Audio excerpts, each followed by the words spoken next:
य इह सततं तं भजे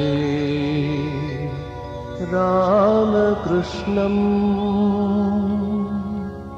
तं भजे राम। আজকের সান্ধ্যকালীন তত্ত্বমসী অনুষ্ঠানে বক্তব্য রাখবেন পূজনীয় শ্রীমৎ স্বামী ধ্যানানন্দজি মহারাজ, অধ্যক্ষ রামকৃষ্ণ মিশন শিল্পপীঠ, বেলঘরিয়া, কলকাতা। মহারাজজিকে আমরা সশ্রদ্ধ প্রণাম জানাই। পূজনীয় মহারাজের আজকের ভাষণের বিষয় যুগনায়ক স্বামী বিবেকানন্দ। ভিক্ষুকের কবে বল সুখ, কৃপা পাত্র হয়ে কিবা ফল, দাও আর ফিরে নাহি চাও, থাকে যদি হৃদয় সম্বল। অনন্তের তুমি অধিকারী, প্রেম সিন্ধু হৃদয় বিদ্যমান, দাও দাও যে বা ফিরে চায়, তার সিন্ধু বিন্দু হয়ে যান। স্বামীজি আহ্বান করছেন, হে মহাপ্রাণ, ওঠো, জাগো, জগৎ দুঃখে পুড়ে খাক হয়ে যাচ্ছে, তোমার কি নিদ্রা সাজে?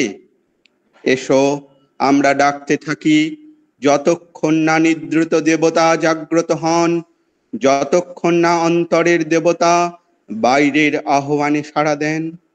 জীবনে এর চেয়ে বড় আর কি আছে? এর চেয়ে মহত্তর কোনো কাজ আছে?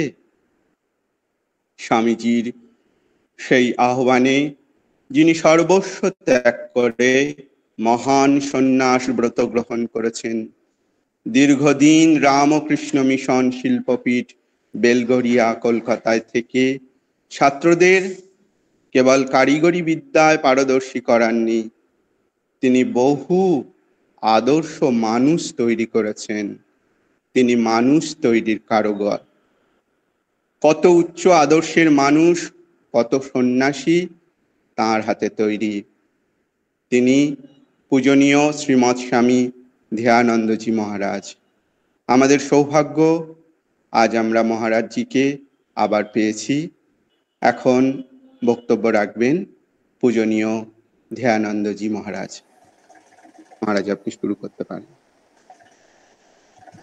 ওম স্থাপকায় চ ধর্মস্য সর্বধর্মস্বরূপিণে অবতার বরিষ্ঠায় রামকৃষ্ণায় তে নমঃ। জননীং শারদাং দেবীং রামকৃষ্ণং জগদ্গুরুং পাদপদ্মে তয়ো স্থিত্বা প্রণমামি মুহুর্মুহুঃ। নমস্তে যতিরাজায় বিবেকানন্দ সুরায়ে সচ্চিৎ সুখ স্বরূপায় স্বামিনে তাপহারিণে। আমাদের যখন এটা শুরু হয় এই প্রোগ্রাম নিয়ে আলোচনা, তখন আমি বলেছিলাম যে আমি কিছু রিডিং পড়ব। আমার মানুষ বলেছিল রিডিং পড়লেই হবে, তো আমি আজকে এটা করতে চাইছি। সেটা মেনলি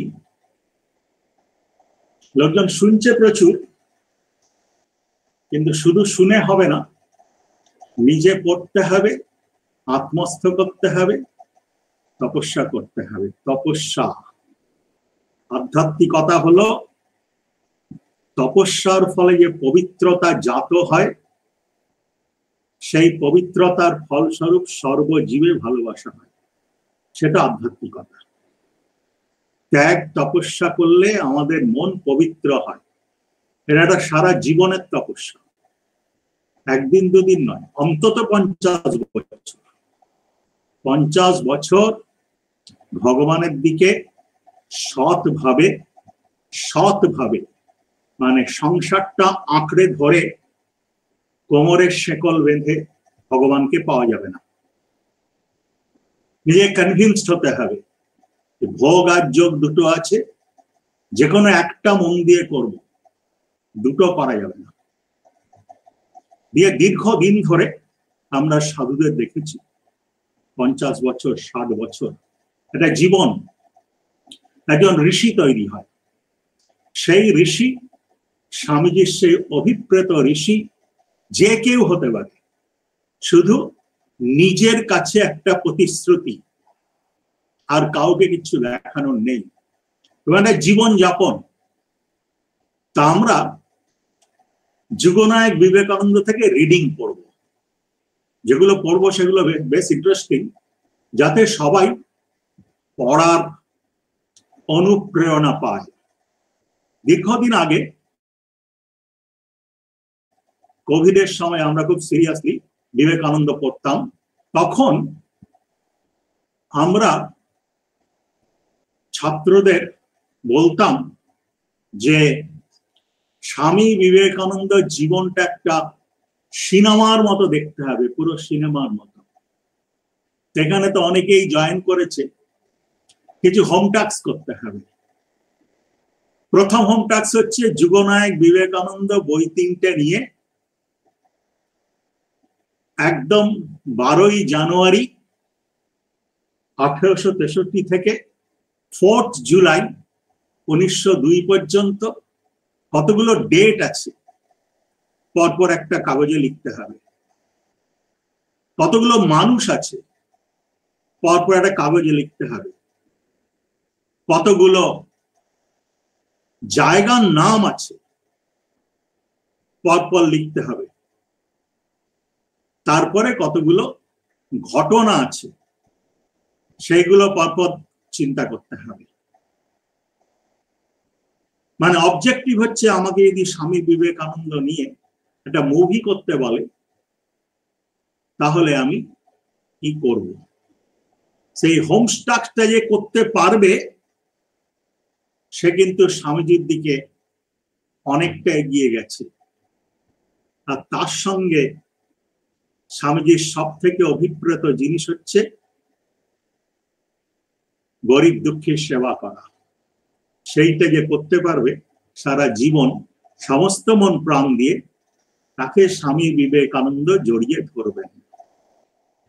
তো যুগনায়ক বিবেকানন্দতে লেখা হচ্ছে স্বামী বিবেকানন্দের প্রথমবার আমেরিকা যাত্রা। বম্বে ছাড়িয়া জাহাজ দক্ষিণ অভিমুখে কলম্বোর দিকে চলিল।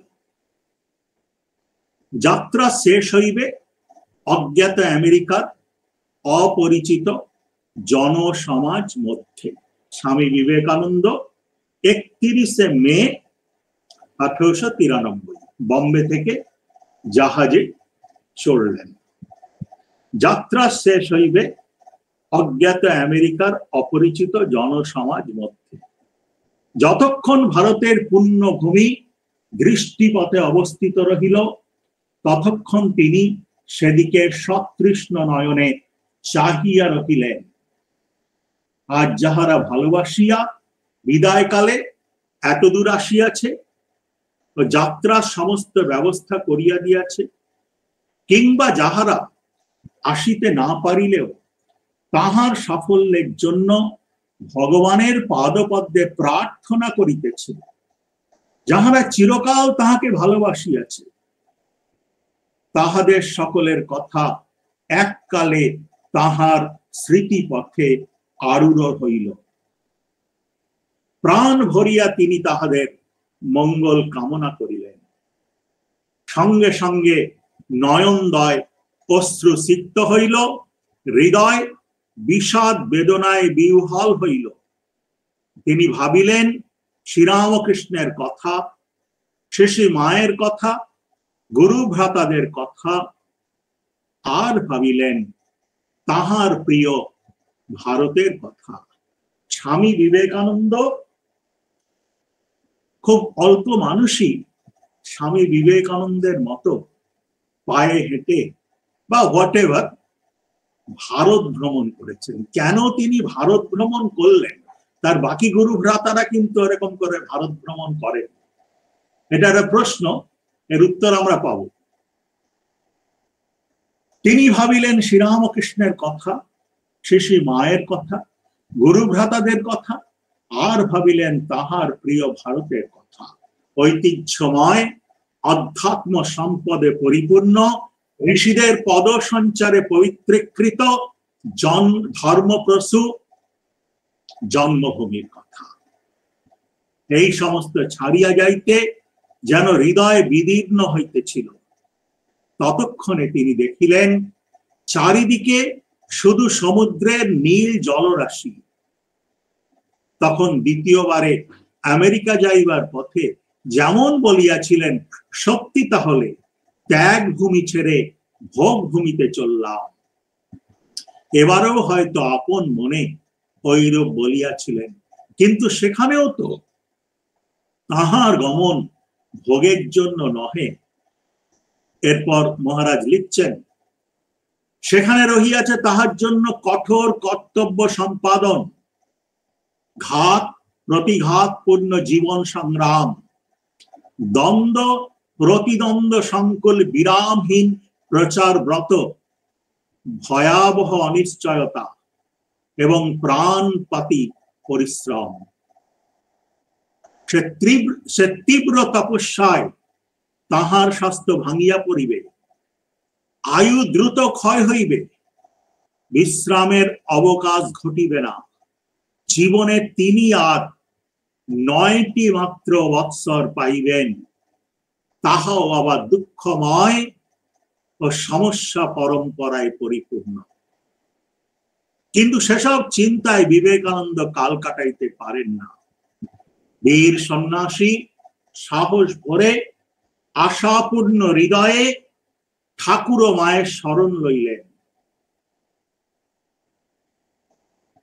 তিনি তো চিরজীবনই তাহাদেরই আশ্রিত সন্তান, তাহারে কি সন্তানের মঙ্গল বিধান করিবেন না? বৈদিক জ্ঞানের অনন্ত ভান্ডার যাহার হৃদয়ে, সে বিবেকানন্দের ভয় বা ভাবনা কোথায়? জাহাজ সীমাহীন সাগর জলে ভাসিল, স্বামীজিও দেশ কালাতীত অনন্তের ধ্যানে মগ্ন হইলেন।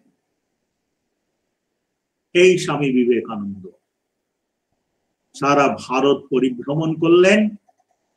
এবং আমি বলি, স্বামী বিবেকানন্দ রামকৃষ্ণ সংঘের প্রথম আত্মবলিদান। কারণ ভারত ভ্রমণে তাহার অনেকটাই শরীরের ক্ষতি হয়েছিল এবং আমেরিকায় প্রথম বারের সফরে সেই প্রচন্ড প্রাণপাতী পরিশ্রম এবং দুশ্চিন্তা, টেনশন যাকে বলে, শত্রুতা, তাতে তাহার শরীর ভীষণভাবে ক্ষতিগ্রস্ত হয়েছিল। যখন তিনি প্রথমবার ফিরলেন বিদেশ থেকে, তখন মোটামুটি তাহার স্বাস্থ্য ভেঙে গেছে। এই বিবেকানন্দ, তাকে দুবার দুজন জিজ্ঞেস করেছিলেন, কেন আপনি এত পরিশ্রম করছেন? তার তো কমপ্লেন করার কেউ ছিল না, না মশাই পারবো না। তিনি নীরবে বলেছিলেন, মানে নীরবে নয়, হামলি বলেছিলেন যে আমি আমার গুরুর আদেশ পালন করছি। এই আশ্রয় নেওয়া, এইটা কিন্তু আধ্যাত্মিক জীবনের একটা বড় প্রগ্রেস। ঈশ্বরে বিশ্বাস, তাদের আশ্রিত আমি, তারা আমাকে রক্ষা করবেন, এই কনফিডেন্স যদি কারো আসে, সেটা আসবে শুধু তাদের সঙ্গে ঘর করতে করতে। তাদের সঙ্গে ঘর করতে করতে মানে হৃদয় ঠাকুরমা স্বামীজিতে পূর্ণ করতে করতে করতে করতে, ত্যাগ ও সেবার আদর্শে জীবনযাপন করে, পবিত্রতার সাধনা করে, মানুষের চোখে জল মুছিয়ে ঠাকুরমা স্বামীজিতে হৃদয়ে যত পূর্ণ করব, তত তাদের প্রতি আমাদের ভক্তি বিশ্বাস বাড়বে। এরপরে আটপুর, 24শে ডিসেম্বর 1886। আমাদের মনে রাখতে হবে, শ্রীরামকৃষ্ণ পুরো প্রফেশনালি সংঘটাকে করেছেন। প্রথমে সে করেছেন, প্রথমে একদল ইয়াং ডিভোটি এবং একদল গৃহী ভক্ত তাদের ফান্ড করবে, তাদের একসঙ্গে করেছেন। কাশীপুরে সবাইকে সন্ন্যাস দিয়েছেন। নরেন্দ্রনাথকে দিনের পর দিন ডেকে বলেছেন কি করে সংঘ চালাতে হবে। তারপরে শরীর ছেড়ে দিয়েছেন। তার 2 মাসের মধ্যে উনি দায়িত্ব নিয়ে বরানগর মঠ প্রতিষ্ঠা করেছেন। উনি ইনিশিয়েটিভ নিয়েছিলেন। তারপরে স্বামীজি এবং মা যতদিন ছিলেন সঙ্গে সঙ্গে সব সময় ছিলেন। আমার দৃঢ় বিশ্বাস শিশি মা প্রতিটা মুহূর্তে ঠাকুরের দর্শন পেতেন। তাদের সঙ্গে সঙ্গে থেকে থেকে পরিচালনা করে এই সংঘ প্রতিষ্ঠা করেছেন। স্বামী বিবেকানন্দকে বলেছিলেন তোমার প্রথম কাজ হচ্ছে সংঘ প্রতিষ্ঠা করা, এটা অর্গানাইজেশন করতে হবে। এবং এখনো হি ইজ লিভিং, এখনো একইভাবে তার ধর্ম সংস্থাপনের জন্য তিনি সংঘ বিস্তার এবং পরিচালনা করছেন নিজের দায়িত্ব নিয়ে। কাজে 24শে ডিসেম্বর 1886 শরীর গেল আগস্টে, অক্টোবরের মধ্যে বরানগর মঠ তৈরি হলো। 1886 ডিসেম্বর 8পুর, যুবনায়ক বিবেকানন্দ। পল্লীর শ্যামল নির্জনতার মধ্যে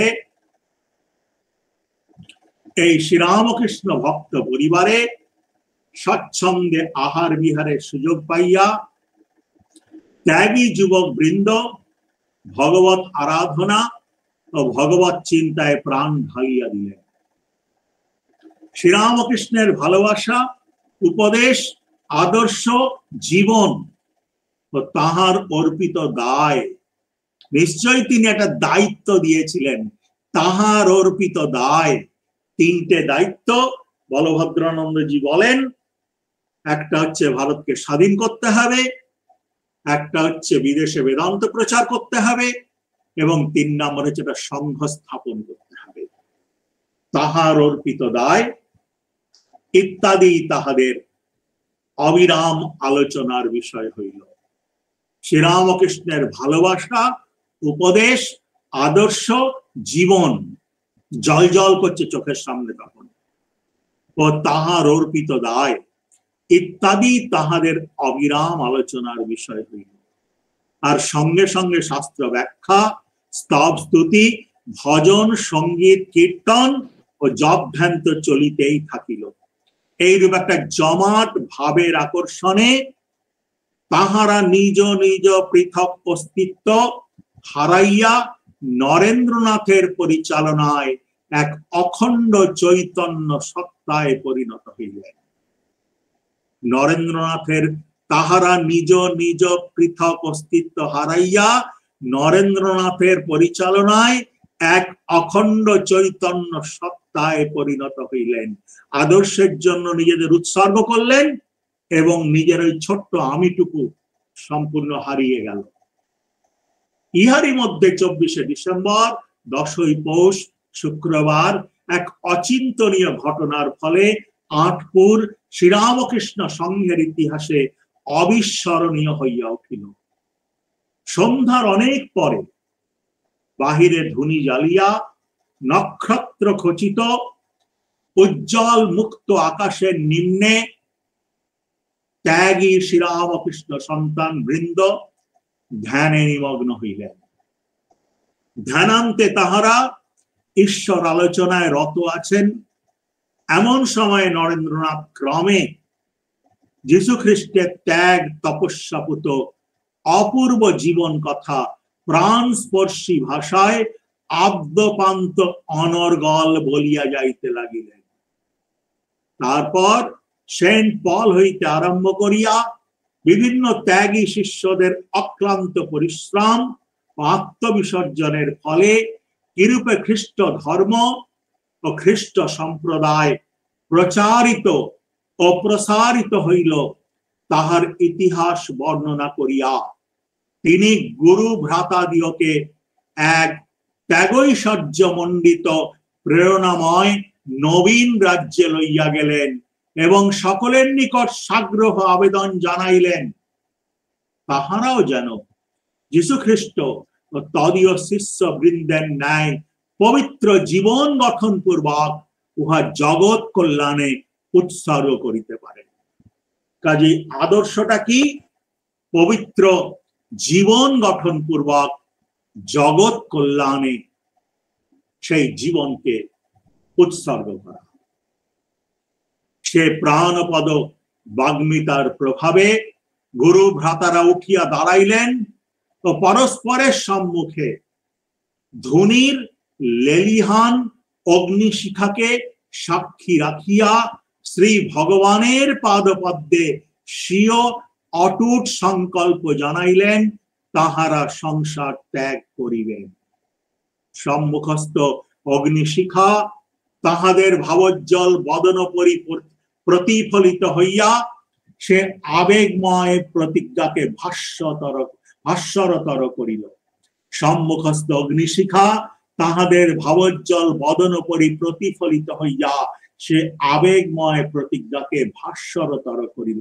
এইগুলো ধ্যান করার মতো কথা। সমস্ত বায়ুমণ্ডল যেন অপূর্ব ভগবত প্রেরণায় শিহরিয়া উঠিল, আর স্তব্ধ নয়ন বিস্ফারিত করিয়া সে অনুপম দৃশ্য প্রাণ ভরিয়া দেখিয়া লইল। পুনর্বার সাধারণ ভূমিতে তাহাদের মন নামিয়া আসিলে তাহারা ভাবিয়া আশ্চর্য হইলেন যে সে সন্ধ্যাটি ছিল যীশু খ্রিস্টের আবির্ভাবের প্রাক্ষণ। এইগুলো যুগনায়ক বিবেকানন্দ পড়লে নিজে নিজে পড়া যাবে। এরপরে বিবেকানন্দ আমেরিকা যাচ্ছেন, তার ঠিক আগে বম্বের কাছে তুরিয়ানন্দজির সঙ্গে দেখা হয়েছে। সেই ঘটনা পরে তুরিয়ানন্দজি বলছেন, স্বামীজির সহিত ওই কালে বার্তালাপ সম্বন্ধে স্বামী তুরিয়ানন্দ হরি পরে বলিয়াছিলেন। সে সময় স্বামীজির গোটা কয়েক মন্তব্য আমার স্পষ্ট মনে আছে। ঠিক শব্দগুলিও সৎ এবং যে বিষাদ নিয়ে সে শব্দগুলি উচ্চারিত হয়েছিল তা এখনো আমার কানে বাজছে। তিনি বলেছিলেন, হরি ভাই, আমি এখনো তোমাদের তথাকথিত ধর্মের কিছুই বুঝি না। আমি এখনো তোমাদের তথাকথিত ধর্মের কিছুই বুঝি না। অতঃপর মুখে একটা গভীর বিষাদের ছায়া নিয়ে এবং ভাবাতিশয্যে কম্পিত কলেবরে তিনি নিজের হাত বুকের উপর রেখে আরো বললেন, কিন্তু আমার হৃদয় খুব বেড়ে গেছে এবং আমি অপরের ব্যাখ্যা বোধ করতে শিখেছি। বিশ্বাস করো, আমার তীব্র দুঃখ বোধ জেগেছে। তার কণ্ঠ ভাবাবেগে রুদ্ধ হয়ে গেল। তিনি আর বলতেই পারছিলেন না, চোখে জল পড়তে লাগলো। কি বললেন? কিন্তু আমার হৃদয় খুব বেড়ে গেছে এবং আমি অপরের ব্যথা বোধ করতে শিখেছি। বিশ্বাস করো, আমার তীব্র দুঃখ বোধ জেগেছে। তার কণ্ঠ ভাবাবেগে রুদ্ধ হয়ে গেল। তিনি আর বলতেই পারছিলেন না, চোখে জল পড়তে লাগলো। কে স্বামীজির সন্তান যার গরিবের দুঃখ দেখলে স্বতঃস্ফূর্ত ভাবে চোখ দিয়ে জল পড়বে এবং সে সেই দুঃখ দূর করার জন্য সেই দুর্গতের চোখে জল মোছানোর জন্য নিজের সমস্ত দেহ মন উৎসর্গ করবে। ধ্যান করতে পারবে না যতক্ষণ না সেই মানুষের দুঃখটি দূর হচ্ছে। এই হচ্ছে স্বামী বিবেকানন্দের সন্তান। এই কথাগুলি বলিতে বলিতে স্বামী তুরিয়ানন্দ বিহ্বল হইয়া পড়িলেন। তিনি অনেকক্ষণ অশ্রুসিক্ত নয়নে নীরবে বসিয়া রহিলেন। তারপর দীর্ঘ নিঃশ্বাস ফেলিয়া বলিলেন, স্বামীজি যখন ওই কথাগুলি বলছিলেন তখন আমার মনে কি খেলছিল বলতে পারো? আমি ভাবছিলাম, বুদ্ধও কি ঠিক এমনি অনুভব করেননি আর এমন কথা বলেননি? আমি যেন ঠিক দেখছিলাম যে জগতের দুঃখে স্বামীজির হৃদয় তোলপাড় হচ্ছে। জগতের দুঃখে স্বামীজির হৃদয় তোলপাড় হচ্ছে। তার হৃদয়টা যেন তখন একটা প্রকাণ্ড কড়াই, যাতে জগতের সমস্ত দুঃখকে রেঁধে একটা প্রতিষেধক মলম তৈরি করা হচ্ছিল।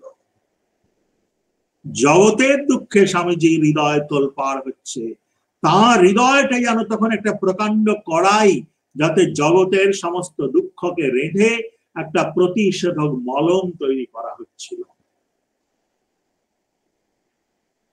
স্বামী বিবেকানন্দ ভারত ভ্রমণ করলেন। তার পরিব্রাজক জীবন সম্বন্ধে স্বামী গম্ভীরানন্দজি লিখছেন, নিরালম্ব সন্ন্যাসী একমাত্র ভগবানের উপর নির্ভর করিয়া ভারতীয় জীবনযাত্রার ও মানব সভ্যতার যে প্রত্যক্ষ অনুভূতি লাভ করিয়াছিলেন, তাহা তাহার ভাবী চিন্তাধারায় ও কার্য প্রণালীতে একটা বিশেষ অংশ গ্রহণ করিয়াছিল এবং নিজের ব্যক্তিগত জীবনেও গভীর রেখাপাত করিয়াছিল। পিতার মৃত্যুর পর তিনি দারিদ্র্যের প্রকৃত মূর্তি প্রত্যক্ষ করিয়াছিলেন। ভারত পর্যটন কালে দেখিয়াছিলেন বিরাট জনসমুদায়ের ভাগ্যে প্রকৃতপক্ষে বিরাট জনসমুদায়ের ভাগ্য প্রকৃতপক্ষে তাহারই অনুরূপ বটে। এই বিবেকানন্দ, তার বাবা মারা গেলেন, সংসার চলত মাসে 1000 টাকায়, সেই সংসারটা চলছে মাসে 30 টাকায়। বাড়িতে খাবার নেই, সবার জন্য যথেষ্ট খাবার নেই। স্বামী বিবেকানন্দ বললেন যে আমার বাইরে নেমন্তন্ন আছে বলে বাড়ি থেকে বেরিয়ে গেলেন। ঘুরে ঘুরে চাকরি খুঁজছেন, ক্ষুধার্ত ক্লান্ত, রাত্রেবেলা রাস্তার পাশে একটা রোয়াকে অচৈতন্য হয়ে যাচ্ছেন, ক্ষুধায় তৃষ্ণায় ক্লান্তিতে। এই বিবেকানন্দকে শ্রীরামকৃষ্ণ ভগবান চেয়ে চেয়ে দেখছেন, ইমিডিয়েটলি কিছু করছেন না।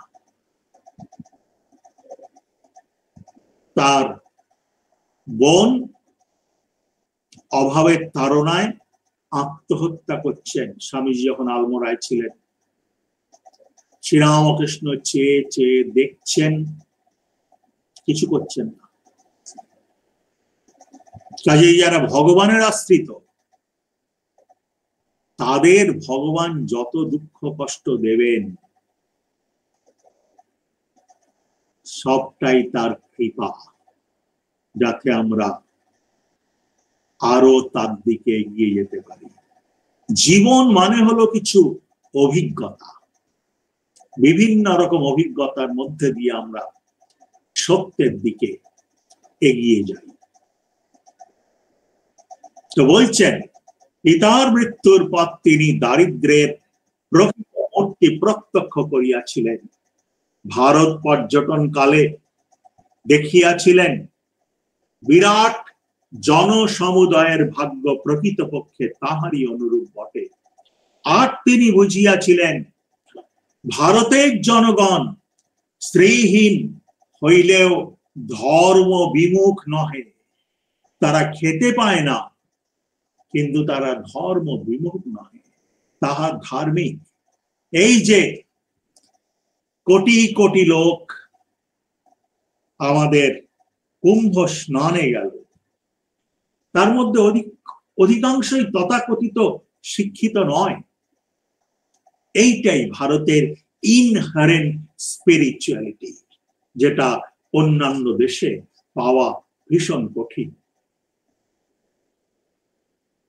তিনি বুঝিয়াছিলেন ভারতের জনগণ শ্রীহীন হইলেও ধর্ম বিমুখ নহে, তবে সে ধর্ম অনেক ক্ষেত্রে প্রাণহীন আচার মাত্রে পর্যবসিত হইয়াছে এবং ধনী ও দরিদ্রের, উচ্চ নিম্ন জাতির মধ্যে যে বিশাল পার্থক্য রহিয়াছে তাহা দূরীকরণে ধর্ম উদ্যমশীল হয় নাই, বরং ধর্মের নামে প্রচারিত রীতিনীতি পুরোহিত কুলের হস্তে পড়িয়া ওই বিভেদ বিচ্ছেদের পরিপোষক হইয়াছে ও উহা স্থায়িত্ব সম্পাদনের যুক্তি যোগাইয়াছে।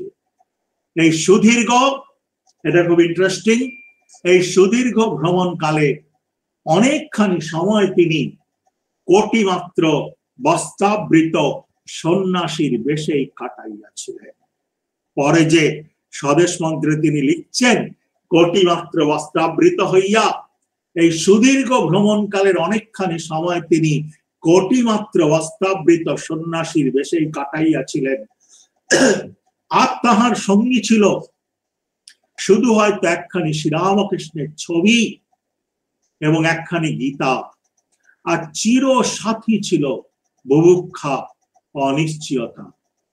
তথাপি সর্বদা চিত্তে ছিল অদম্য ঈশ্বর বিশ্বাস, স্বীয় জন্মভূমির প্রতি অসীম প্রেম এবং জনগণের প্রতি অকৃত্রিম ভালোবাসা।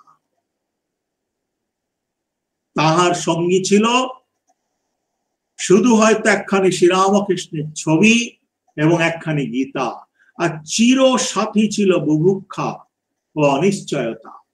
তথাপি সর্বদা চিত্তে ছিল অদম্য ঈশ্বর বিশ্বাস, স্বীয় জন্মভূমির প্রতি অসীম প্রেম এবং জনগণের প্রতি অকৃত্রিম ভালোবাসা। আমি আরেকটা স্লাইডকে ট্র্যাক করার চেষ্টা করছি, সেটা এই প্রসঙ্গে প্রচন্ড উপযোগী।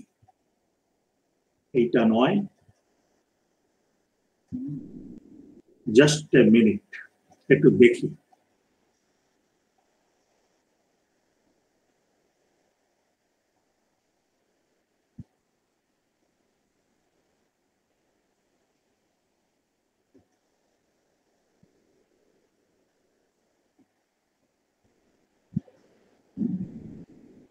তো ये স্বামীজি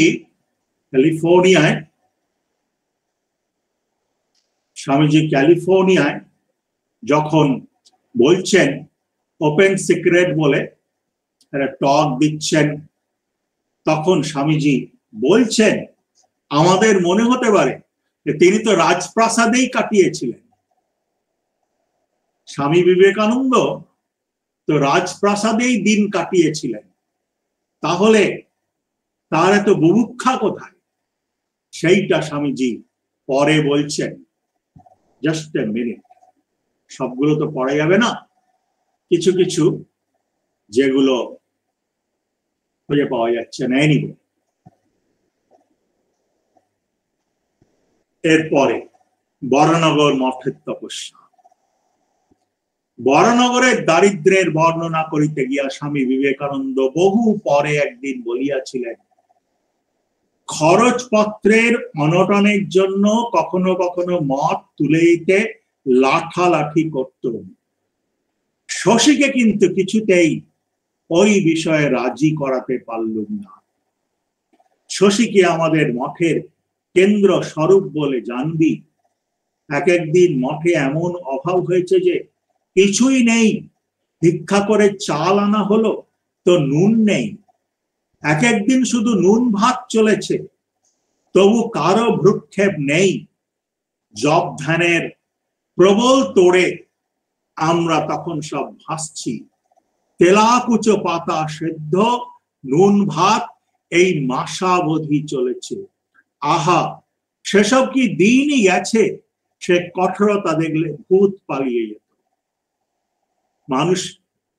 মানুষের কথা কি? স্বামী প্রেমানন্দ এক সময় বলিয়াছিলেন, একবেলা ভাত কোনদিন জুটত, কোনদিন জুটত না।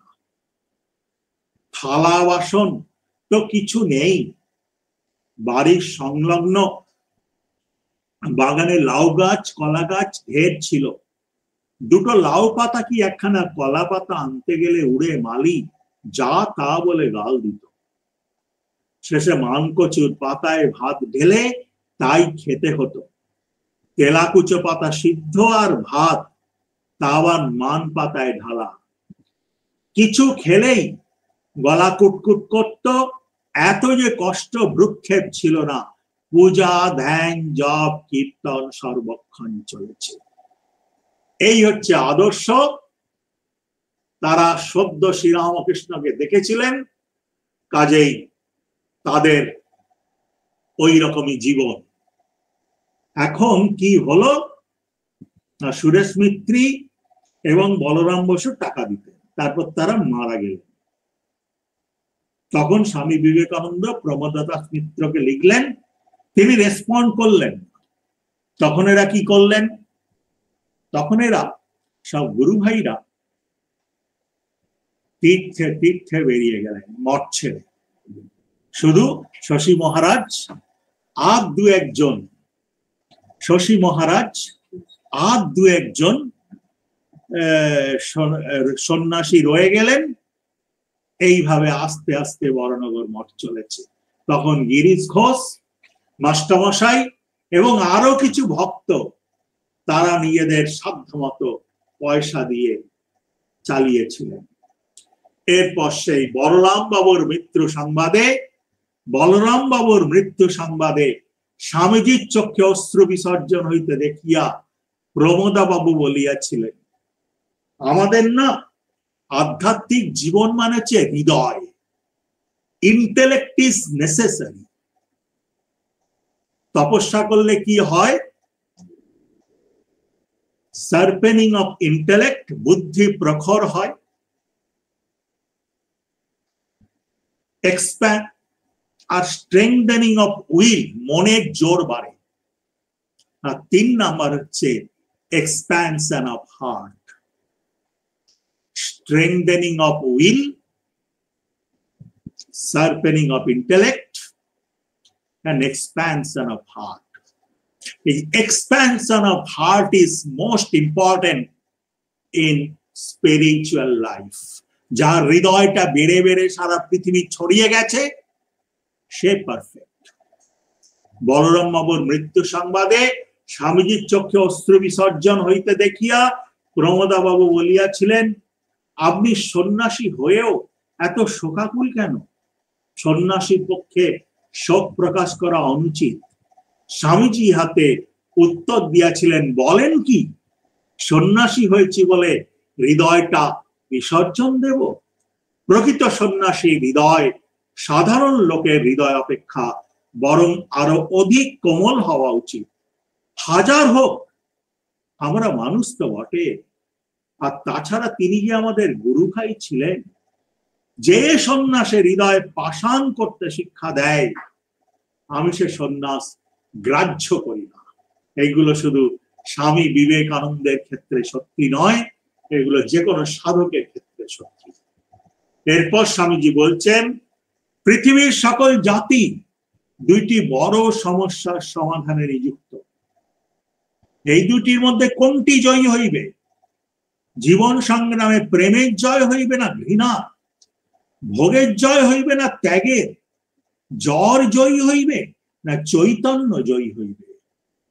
এই মহান জাতি অনেক দূরদৃষ্ট, বিপদ ও দুঃখের ভার যাহা পৃথিবীর অপর কোন জাতিকে ভোগ করিতে হয় নাই, তাহা সত্ত্বেও জীবিত রহিয়াছে, কারণ এই জাতি ত্যাগের পথ অবলম্বন করিয়াছে। আর ত্যাগ ব্যতীত ধর্ম কি করিয়া থাকতে পারে? ত্যাগ ব্যতীত ধর্ম কি করিয়া থাকিতে পারে? এরপর স্বামীজি বলছেন, ভগবত অনুসন্ধানের ও ভগবত উপাসনার সর্বোত্তম উপায় হইল অভাবগ্রস্ত ব্যক্তির সেবা, বুভুক্ষুকে আহার প্রদান, দুঃখিতকে সহানুভূতি প্রদর্শন, পতিত বন্ধুহীনকে সাহায্য করা, পীড়িত ও দুর্বলদের শুশ্রূষা ইত্যাদি কার্য।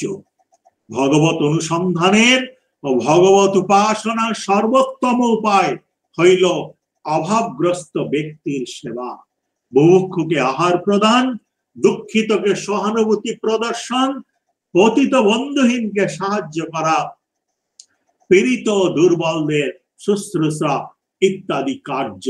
আমাদের পূজনীয় দিব্যানন্দজি মহারাজ সারা জীবন এরকম সেবা করে কাটিয়েছেন। আরো অনেক মহারাজ অবশ্যই আছেন। এরপরে স্বামী অখণ্ডানন্দকে লক্ষ্য করিয়া স্বামীজি শিষ্যকে বলিলেন, দেখছিস কেমন কর্মবীর, ভয় মৃত্যু এসবের জ্ঞান নেই, এক রোখে কর্ম করে যাচ্ছে, বহু জন হিতায় বহু জন সুখায়। এরূপ কর্মে যখন চিত্তশুদ্ধি হয়ে আসবে, তখন তোরই আত্মা সর্বজীবে সর্বঘটে বিরাজমান এ তত্ত্ব দেখতে পাবি। তাই পরের হিত সাধন হচ্ছে আপনার আত্মার বিকাশের একটা উপায়, একটা পথ। এও জানবি এক প্রকার ঈশ্বর সাধনা, এরও উদ্দেশ্য হচ্ছে আত্মবিকাশ। জ্ঞান ভক্তি প্রভৃতি সাধনা দ্বারা যেমন আত্মবিকাশ হয়, পরার্থে কর্ম দ্বারা ঠিক তাই হয়। জ্ঞান ভক্তি প্রভৃতি সাধনা দ্বারা যেমন আত্মবিকাশ হয়, পরার্থে কর্ম দ্বারা ঠিক তাই হয়। এইখানে স্বামীজি একই কথা বলছেন। বেদান্তের অদ্বৈতবাদ শিক্ষা করিয়া অবগত হও যে, লাহোরে বলছেন, অপরকে হিংসা করিতে গিয়া তুমি নিজেকেই হিংসা করিতেছ, কারণ তাহারা সকলেই তো তুমি। Any imperfection in this creation, সেগুলো আমারই ইমপারফেকশন, আমারই গায়ের ঘা। কাজেই কাউকে দোষ না দিয়ে, ঘৃণা না করে এই জগতের কল্যাণে নিজেকে উৎসর্গ করতে হবে। এই হচ্ছে আধ্যাত্মিক জীবন। বেদান্তের অদ্বৈতবাদ শিক্ষা করিয়া অবগত হও যে, অপরকে হিংসা করিতে গিয়া তুমি নিজেকেই হিংসা করিতেছ, কারণ তাহারা সকলেই যে তুমি। তুমি জানো আর নাই জানো, সকল হাত দিয়া তুমি কাজ করিতেছ, সকল পা দিয়া তুমি চলিতেছ।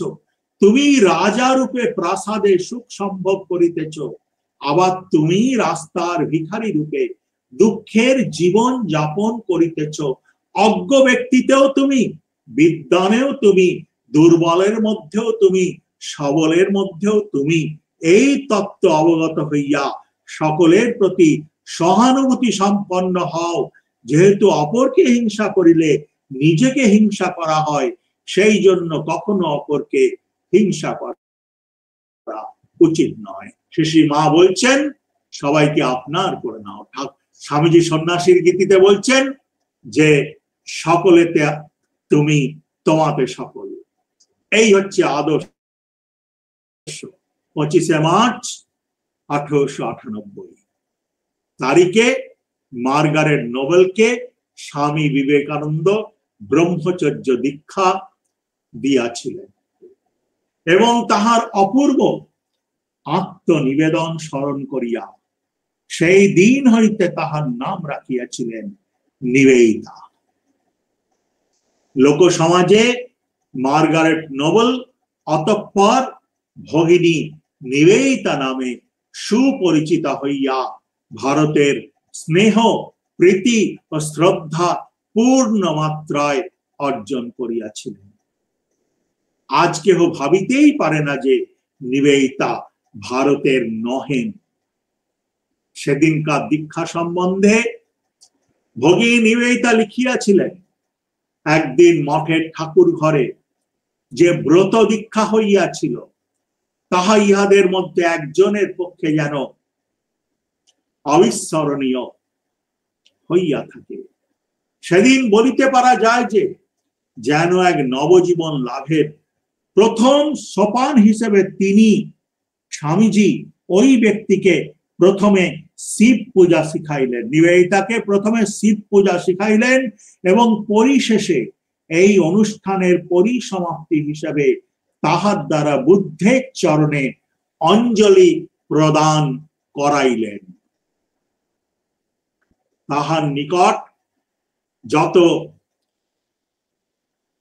বিভিন্ন আত্মা পথের সন্ধানের জন্য আসিবে, স্বামীজির নিকট যত বিভিন্ন আত্মা পথের সন্ধানের জন্য আসিবে, তাহাদের প্রত্যেকের উদ্দেশ্যেই যেন তিনি এই বাণী উচ্চারণ করিলেন, যিনি পরের জন্য জন্মগ্রহণ করিয়াছিলেন এবং বোধি লাভের পূর্বে 500 বার স্বীয় জীবন পরের জন্য উৎসর্গ করিয়াছিলেন, সেই বুদ্ধের অনুসরণেরই জন্য হোক তোমার অভিযাত্রা।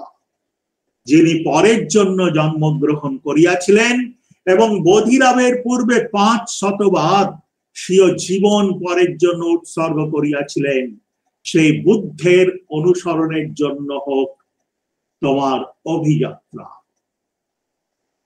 স্বামী বিবেকানন্দের শিক্ষা ছিল নারায়ণ বুদ্ধিতে বিভিন্ন ক্ষেত্রে বিচিত্র রূপে জীব সেবা করিয়া শুদ্ধ চিত্ত হওয়া এবং শুদ্ধ চিত্তে ভগবান দর্শন করা।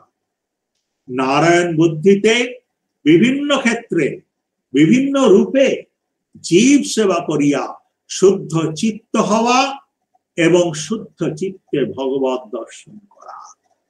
যখনই আমি মানুষের মধ্যে একজন শয়তানকে দেখছি, তখনই আমি সেই মানুষের মধ্যে ভগবানকে অস্বীকার করছি। আত্মনমোক্ষার্থং জগৎ হিতায় চ, মানবের প্রতিটি ক্রিয়াকে ভগবত অভিমুখ করিয়া সমগ্র জীবনকে এক অবিরাম ও অখণ্ড সাধনায় পরিণত করা। মানবের প্রতিটি ক্রিয়াকে ভগবত অভিমুখ করিয়া সমগ্র জীবনকে এক অবিরাম ও অখণ্ড সাধনায় পরিণত করা। এই আমাদের প্রেসিডেন্ট মহারাজ পরম পূজনীয়, তাহার জীবনটা আমরা যদি দেখি, শরীরচর্চা, জপ ধ্যান, শাস্ত্র পাঠ, মানুষের সারা দিন ধরে চলছে, 24 ঘন্টা। সারা রাত জপ করব, আর শরীরটা ক্লান্ত হলে তার মধ্যে একটু ঘুমিয়ে নেবে। সারা দিন ধরে এই জগৎ শুদ্ধ মানুষের কল্যাণ চিন্তা, তাতে জীবনটা উৎসর্গীকৃত।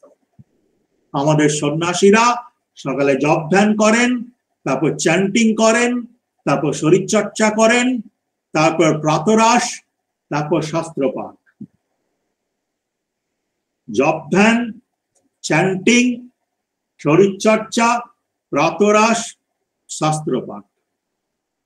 সারাদিন মানুষের সেবা করলেন, সন্ধ্যাবেলা আবার জপ ধ্যান, আবার শাস্ত্রপাঠ, আবার জপ ধ্যান। এই একটা জীবন। পুরো জীবনটা হবে জীবন্ত দেবতার পূজায় উৎসর্গীকৃত, জীবন্ত দেবতার নীরব আরাধনা।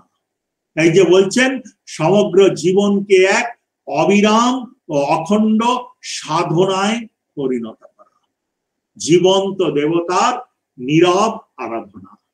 এই হচ্ছে আমাদের নিজেদের কাছে প্রতিজ্ঞা। প্রত্যক্ষ অনুভূতি হইলে একমাত্র রামকৃষ্ণ সঙ্গে ধর্ম মানে শ্রীরামকৃষ্ণকে স্বামী বিবেকানন্দ জিজ্ঞেস করলেন, আপনি ঈশ্বরকে দেখেছেন? উনি বললেন, হ্যাঁ দেখেছি। এই প্রশ্নটার যে যত পরিষ্কার ভাবে উত্তর দিতে পারবে, সে তত বেশি ধার্মিক। সে কি স্পিরিচুয়াল প্র্যাকটিস করছে, সে কর্মযোগ করছে না, ভক্তিযোগ করছে না, জ্ঞান যোগ করছে না, রাজযোগ করছে না, সব কম্বাইন করছে, সেটা তার নিজের ব্যাপার। প্রত্যেকটা অ্যাসপিরেন্টের নিজেকে তার সাধন পথটা ডিফাইন করতে হবে এবং সত্যের দিকে এগিয়ে চলতে হবে। এবং অনুভূতি আমাদের জীবনের সর্বশ্রেষ্ঠ ভোগ হচ্ছে যখন আমরা জীবন্ত দেবতার সান্নিধ্যে রয়েছি, জীবন্ত দেবতার সান্নিধ্যে রয়েছি, প্রেজেন্সে, in the presence of the living God. সেইটা হচ্ছে জীবনের সর্বশ্রেষ্ঠ ভোগ। আর কোন এত উৎকৃষ্ট ভোগ আছে বলে আমার জানা নেই। স্বামী বিবেকানন্দ চাইতেন অপরোক্ষ অতীন্দ্রিয় অনুভূতি, আর সে অনুভূতি আসে ভগবত অনুরক্ত শুদ্ধ হৃদয়ে, যুক্তি তর্ক বা ইন্দ্রিয়ের ভিতর দিয়া নহে। পরবর্তীকালে তিনি প্রায়ই বলিতেন ধর্ম অনুভূতির বিষয়, এবং কোন স্থলে হৃদয় যুক্তির মধ্যে বিবাদ ঘটিলে স্বার্থহীন শুদ্ধ হৃদয়ের নির্দেশ ও উপলব্ধি স্বীকার্য। কোন স্থলে হৃদয় যুক্তির মধ্যে বিবাদ ঘটিলে স্বার্থহীন শুদ্ধ হৃদয়ের নির্দেশ ও উপলব্ধি স্বীকার্য। তারপর ঠাকুর বলছেন কথামৃতে এই লীলা প্রসঙ্গে, 12 বৎসর অখণ্ড ব্রহ্মচর্য পালনের ফলে মানবের মেধা নাড়ী খুলিয়া যায়, তখন তাহার বুদ্ধি সূক্ষ্মাতি সূক্ষ্ম বিষয় সকলে প্রবেশ ও উহাদের ধারণা করিতে সক্ষম হয়। ঐরূপ বুদ্ধি সহায়ী ঈশ্বরকে সাক্ষাৎ প্রত্যক্ষ করিতে পারা যায়। তিনি কেবলমাত্র ঐরূপ শুদ্ধ বুদ্ধির গোচর। 12 বৎসর অখণ্ড ব্রহ্মচর্য পালনের ফলে মানবের মেধা নাড়ী খুলিয়া যায়, তখন তাহার বুদ্ধি সূক্ষ্মাতি সূক্ষ্ম বিষয় সকলে প্রবেশ ও উহাদের ধারণা করিতে সক্ষম হয়। ঐরূপ বুদ্ধি সহায়ী ঈশ্বরকে সাক্ষাৎ প্রত্যক্ষ করিতে পারা যায়। তিনি কেবলমাত্র ঐরূপ শুদ্ধ বুদ্ধির গোচর। এরপরে আমার ফেভারিট স্বামী বিবেকানন্দ, অমরনাথ আর কীর ভবানী। এইখানে স্বামী বিবেকানন্দের গ্লোরি বোঝা যায়। এই চ্যাপ্টারটা পড়লে স্বামী বিবেকানন্দের গ্লোরি বুঝতে সাহায্য করে। বিলম্বে স্বামীজি আসিয়া পৌঁছিলেন, ও আমি স্নান করিতে যাইতেছি, তুমি এগোও। এই কয়েকটি কথা মাত্র বলিয়া নিবেদিতাকে অগ্রসর হইতে আদেশ করিলেন। স্বামীজি আর নিবেদিতা দুজনে চলেছেন।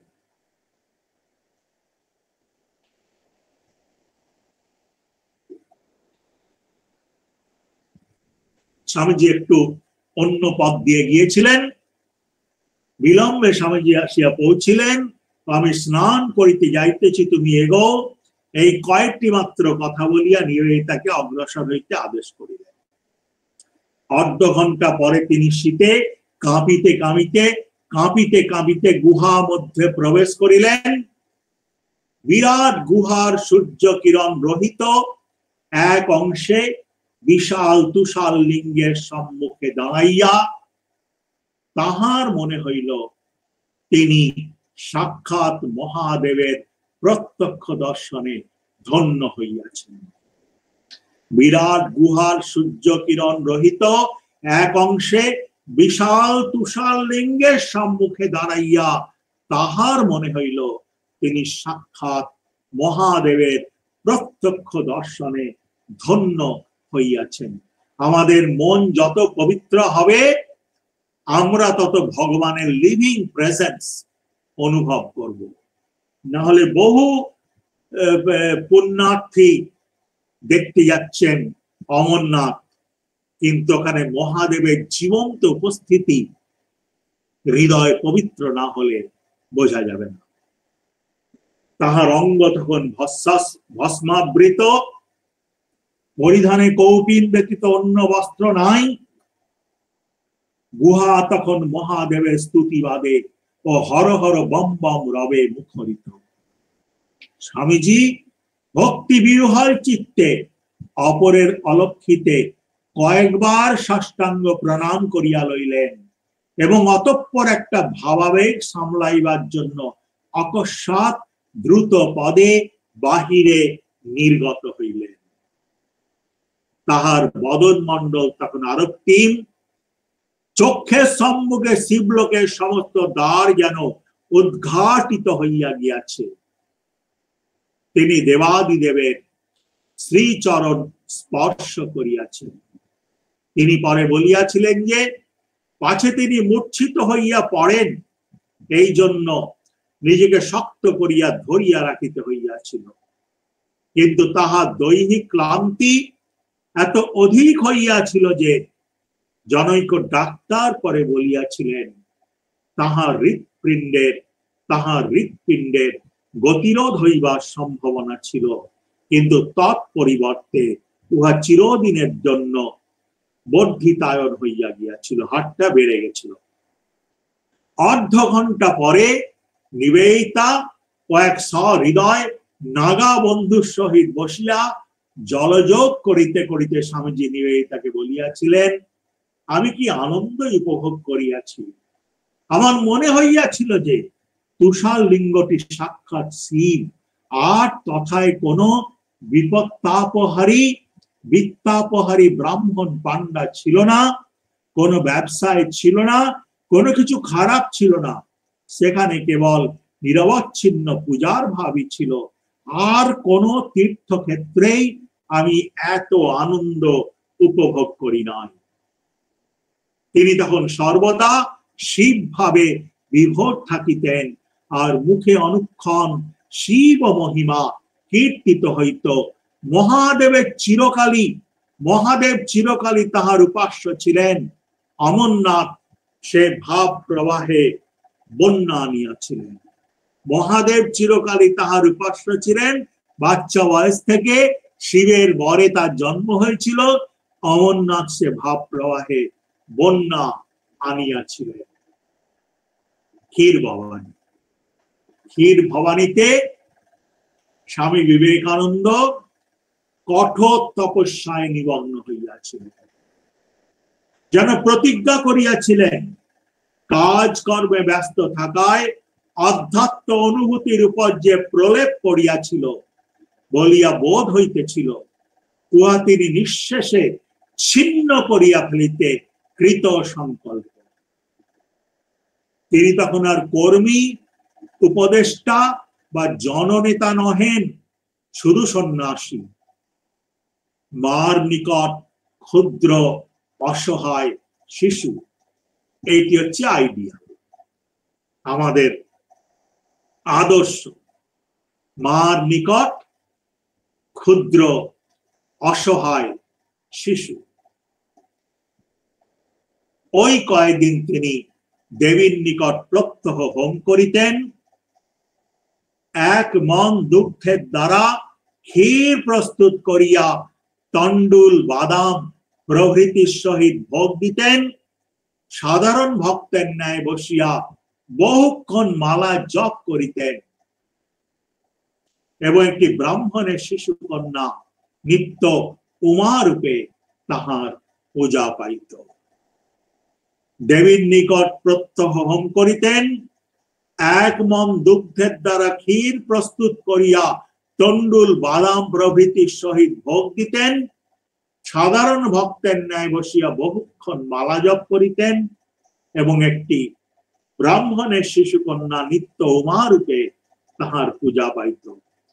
ক্ষীর ভবানীর মন্দিরে অবস্থানকালে একদিন বিধর্মীদের অত্যাচার জনিত ধ্বংসাবশেষ দেখিয়া ও প্রতিমার দুর্দশার কথা ভাবিয়া তাহার মনে খেদ উপস্থিত হইল। কেমন করে লোক এসব অত্যাচার নীরবে সহ্য করেছে, প্রতিকারের জন্য বিন্দুমাত্র চেষ্টা করেনি। আমি যদি সে সময় থাকতুম কখনো এরকম হতে দিতুম না, প্রাণ দিয়েও মাকে রক্ষা করতুম। ঠিক সেই সময়ে তিনি পূর্বোক্ত দেববাণী শুনিলেন। মা বলছেন, যদি বা ম্লেচ্ছরা আমার মন্দিরে ঢুকে ইত্যাদি। আবার তাহার মনে হইল তিনি নিজে যদি একটি নূতন মন্দির স্থাপন করিতে পারিতেন তবে বড় ভালো হইত। তখনই পুনর্বার মায়ের কণ্ঠধ্বনি শুনিলেন, বৎস, আমি মনে করিলে অসংখ্য মন্দির ও মঠ স্থাপন করিতে পারি। এই মুহূর্তেই এখানে প্রকাণ্ড সপ্ততল সুবর্ণ মন্দির নির্মিত হইতে পারে। মন্দির যে হয় নাই তাহা মায়েরই ইচ্ছানুসারে। 6 অক্টোবর 1898 অপরাহ্নে শিষ্যরা দেখিলেন স্বামীজির নৌকা উজান বহিয়া তাহাদের দিকে আসিতেছে। স্বামীজি নৌকার সম্মুখে দাঁড়াইয়া আছেন, এক হস্তে নৌকার একটি বাঁশের খুঁটি ধরিয়া আছেন, আর অপর হস্তে রহিয়াছে কতকগুলি হরিদ্রা বর্ণের ফুল। নৌকা নিকটে আসিলে তিনি শিষ্যদের বজ্রায় প্রবেশ করিলেন এবং নীরবে হস্তধৃত গাঁদা ফুলের মালাটি একে একে সকলের মস্তকে ছোঁয়াইয়া সকলকে আশীর্বাদ করিলেন। সঙ্গে ছিলেন পলি বুল, জোসেফিন ম্যাকলাউড আর সিস্টার নিবেদিতা। এক হস্তে নৌকার একটি বাঁশের খুঁটি ধরিয়া আছেন, আর অপর হস্তে রহিয়াছে কতকগুলি হরিদ্রা বর্ণের ফুল। নৌকা নিকটে আসলে তিনি শিষ্যদের বজ্রায় প্রবেশ করিলেন এবং নীরবে হস্তধৃত গাঁদা ফুলের মালাটি একে একে সকলের মস্তকে ছোঁয়াইয়া সকলকে আশীর্বাদ করিলেন। অবশেষে মালাটি একজনের হাতে দিয়া বলিলেন, এটি আমি মাকে নিবেদন করেছিলাম। তারপর বসিয়া সহাস্যে বলিলেন, আর হরিয়ং নয়, এবার মা মা। তাহার ভাবস্রোতে বাধা না দিবার জন্য সকলে নির্বাক বসিয়া রহিলেন। আর তাহাদের মনে হইল এমন কিছুতে স্থানটি ভরপুর হইয়া গিয়াছে যে ইচ্ছা করিলেও বাক্য স্ফুরণ অসম্ভব। স্বামীজি আবার বলিলেন, আমার স্বদেশ প্রেম ভাসিয়া গিয়াছে, আমার যাহা কিছু ছিল সব গিয়াছে, এখন কেবল মা মা। আরেকটু মৌন থাকিয়া তিনি বলিলেন, আমার খুব অন্যায় হয়েছে। মা আমাকে বলিলেন, যদি বা ম্লেচ্ছরা আমার মন্দিরে ঢুকে আমার প্রতিমা অপবিত্র করে, তাতে তোর কি? যদি বা ম্লেচ্ছরা আমার মন্দিরে ঢুকে আমার প্রতিমা অপবিত্র করে, তাতে তোর কি? তুই আমাকে রক্ষা করিস না আমি তোকে রক্ষা করি। সুতরাং আমার আর স্বদেশ প্রেম বলে কিছু নেই, এখন আমি ছোট্ট শিশু। এই হচ্ছে স্বামী বিবেকানন্দের বিভিন্ন ফেসেট। এবার আমি ওইটা কেন খুঁজে পাচ্ছি না, এটা পড়তে পারলে আমার খুব আনন্দ লাগতো। দেখছি,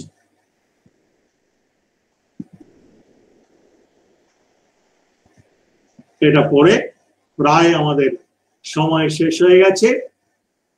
আরেকটু চেষ্টা করে দেখি যাতে খুঁজে পাই। ওই টেক্সটটা নিশ্চয় এখানে আছে, আমি ডিলিট করব না।